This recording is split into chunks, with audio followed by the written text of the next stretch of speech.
Governance, शासन, ये शब्द हम सुनते तो बहुत हैं, पर इसका असली मतलब क्या है? आज हम इसी की तह तक जाएंगे।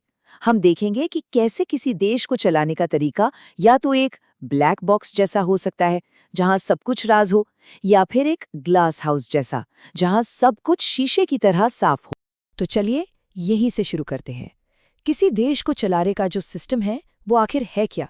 एक ब्लैक बॉक्स जहां अंदर क्या हो रहा है, क्या फैसले लिए जा रहे हैं, वो आम लोगों की पहुंच से बिल्कुल दूर है? या फिर उसे एक ग्लास हाउस जैसा होना चाहिए जहां हर फैसला, हर खर्च, सब कुछ सबके सामने हो? ये सिर्फ एक थ्योरी का सवाल नहीं है, ये किसी भी लोकतंत्र की सेहत का सबसे बड़ा पैमाना है। अब इस सवाल का जवाब ढूंढने के लिए पहले एक बहुत जरूरी फर्क समझना होगा। हम अक्सर सरकार और शासन इन दोनों शब्दों को एक ही मान लेते हैं, लेकिन ऐसा है नहीं। सरकार वो है जो हमें दिखती है, पर शासन वो है जो असल में पर्दे के पीछे चल रहा है। चलिए इस फर्क को जरा समझते हैं। इसे ऐसे सोचिए, सरकार तो वो एक्टर हैं जो स्टेज पर हैं, नेता, मंत्री, सरकारी दफ्तर। लेकिन शासन यानी गवर्नेंस वो पूरी की पूरी स्क्रिप्ट है, वो नियम है, वो तरीका है जिससे पूरा खेल खेला जाता है। मतलब ये सिर्फ कौन का सवाल नहीं है, बल्कि कैसे का सवाल है। और यही कैसे तय करता है कि सिस्टम एक ब्लैक बॉक्स है या ग्लास हाउस। तो ये जो ब्लैक बॉक्स वाला मॉडल है, इसकी जड़ें कहाँ हैं? चलिए जरा उस पुरानी भारी भरकम मशीन पर एक नज़र डालते हैं जो दशकों तक शासन का तरीका रही। एक ऐसा सिस्टम जहां सारे फैसले ऊपर बंद कमरों में लिए जाते थे और आदेश बस नीचे की तरफ बहते थे। यहाँ दो अलग अलग दुनियाओं का नक्शा है। एक तरफ है पुरानी नौकरशाही, टॉप डाउन, बंद, कठोर और सारी ताकत एक जगह पर। दूसरी तरफ है लोकतांत्रिक शासन, बॉटम अप, खुला, लचीला और ताकत बटी हुई। ये सिर्फ शब्दों का हेरफेर नहीं है, ये सत्ता के पूरे खेल को पलट देने जैसा है। और ये सिर्फ किताबी बातें नहीं हैं, इसका एक जीता जागता उदाहरण है 1952 का भारत। एक बहुत बड़ा महत्वाकांक्षी कार्यक्रम शुरू हुआ, कम्युनिटी डेवलपमेंट प्रोग्राम। इरादा बहुत अच्छा था, सरकारी मदद से गांवों का विकास करना, लेकिन तरीका वही पुराना था, टॉप डाउन। नतीजा, ये योजना बुरी तरह फेल हो गई। क्यों? क्योंकि जिन लोगों के लिए ये थी, उनसे तो पूछा ही नहीं गया। और इसी नाकामी ने एक बहुत बड़ा सबक सिखाया। कोई भी कार्यक्रम लोगों के लिए सफल नहीं हो सकता जब तक वो लोगों के साथ ना किया जाए। यहीं से ये सोच मजबूत हुई कि हमें बंद दरवाजों वाली नौकरशाही से निकलकर लोकतांत्रिक प्रशासन की तरफ बढ़ना ही होगा। तो फिर इस ब्लैक बॉक्स पर दस्तक देना शुरू किसने किया? वो कौन सी ताकतें थीं जिन्होंने कहा बस अब और नहीं? चलिए उन वजहों को समझते हैं जिन्होंने इस बंद दरवाजे को खोलने की मांग पैदा की। देखिए, इसकी 3 बड़ी वजह थीं। पहली तो लोकतंत्र की अपनी ताकत, अगर सरकार हमारी है तो उसे हमें जवाब देना होगा।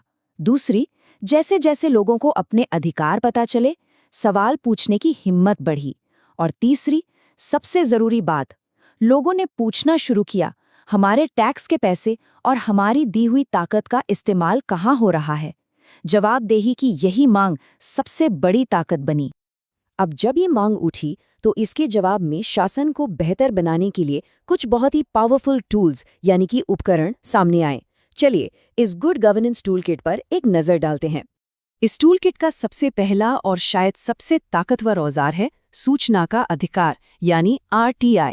ये एक कानूनी चाबी है जो किसी भी आम नागरिक को सरकारी दफ्तरों के बंद दरवाजे खटखटाने और सीधे सवाल पूछने की ताकत देती है। और मजे की बात यह है कि RTI की कहानी किसी बड़े दफ्तर से नहीं बल्कि भारत के गांव से शुरू हुई। जब मजदूरों ने भ्रष्टाचार को उजागर करने के लिए मास्टर रोल यानी हाजिरी का रजिस्टर देखने की मांग की तो पारदर्शिता के लिए एक आंदोलन खड़ा हो गया। ये जमीनी स्तर की ताकत का एक बेहतरीन उदाहरण है।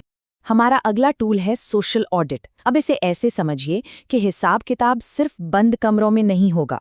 सोशल ऑडिट में सरकारी अधिकारी और आम नागरिक आमने सामने बैठकर किसी योजना का पोस्टमार्टम करते हैं। ये एक तरह से जनता की अपनी ऑडिट टीम है। और ये काम कैसे करता है? बड़ा सीधा सा तरीका है। सबसे पहले मिलकर तय करते हैं कि कौन कौन लोग इससे जुड़े हैं। फिर सब मिलकर सफलता का पैमाना तय करते हैं। इसके बाद सारा डेटा सबके सामने रखा जाता है और फिर खुली बैठक में उसका विश्लेषण होता है। आखिर में सुधार के सुझावों के साथ एक रिपोर्ट बनती है। मतलब शासन अब एक टीम वर्क बन जाता है। और फिर आता है हमारा तीसरा और सबसे मॉडर्न टूल, ई-गवर्नेंस। सीधी भाषा में कहें तो टेक्नोलॉजी का इस्तेमाल करके शासन चलाना। जब हम ऑनलाइन बिल भरते हैं या कोई सर्टिफिकेट डाउनलोड करते हैं तो हम ई-गवर्नेंस का ही इस्तेमाल कर रहे होते हैं। इसका मकसद पूरी प्रक्रिया को तेज, आसान और पारदर्शी बनाना है। ई-गवर्नेंस का असली मकसद है शासन को स्मार्ट बनाना, यानी एक ऐसा सिस्टम जो सिंपल हो, मॉरल यानी नैतिक हो, अकाउंटेबल यानी जवाबदेह हो, रिस्पॉन्सिव यानी लोगों की ज़रूरतों पर तुरंत ध्यान दे, और ट्रांसपेरेंट यानी पूरी तरह पारदर्शी हो। हर अक्षर एक बेहतर सरकार का वादा है। तो इन सभी टूल्स और आइडियाज़ का आखिर में नतीजा क्या निकलता है? ये है ताकत के संतुलन में एक बुनियादी बदलाव, सत्ता को वापस जनता के हाथों में देना। और यही सबसे बड़ा बदलाव है। पहले जवाबदेही का तीर हमेशा ऊपर से नीचे आता था।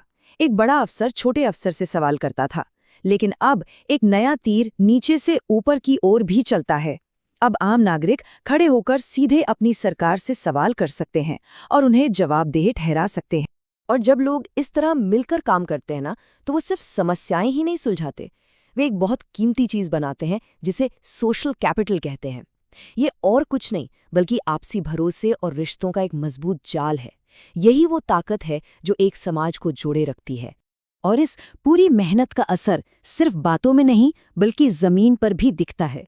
जब शासन अच्छा होता है तो भ्रष्टाचार अपने आप कम होता है, सरकारी सेवाएं बेहतर होती हैं और सबसे बड़ी बात, लोगों का अपनी सरकार पर भरोसा बढ़ता है। ये तीनों चीजें एक दूसरे से जुड़ी हैं। आखिर में ये पूरी सोच एक बुनियादी बदलाव की बात करती है। लक्ष्य एक ऐसी व्यवस्था बनाना है जहां सरकार शासक नहीं बल्कि लोगों की भागीदार हो, एक पार्टनर जो सेवा देने के लिए है, हुक्म चलाने के लिए नहीं। तो हम अपनी बात की शुरुआत में जहां थे वहीं वापस आते हैं। सुशासन उस ब्लैक बॉक्स को तोड़कर उसे एक ग्लास हाउस में बदल देता है और एक ज्यादा निष्पक्ष, प्रभावी और न्यायपूर्ण समाज की नींव रखता है। तो चलिए इस एक सवाल के साथ आज की बात को खत्म करते हैं।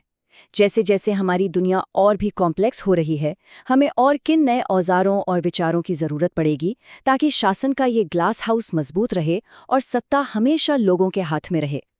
ये सवाल हम सभी के लिए है। हमारे साथ जुड़ने के लिए धन्यवाद।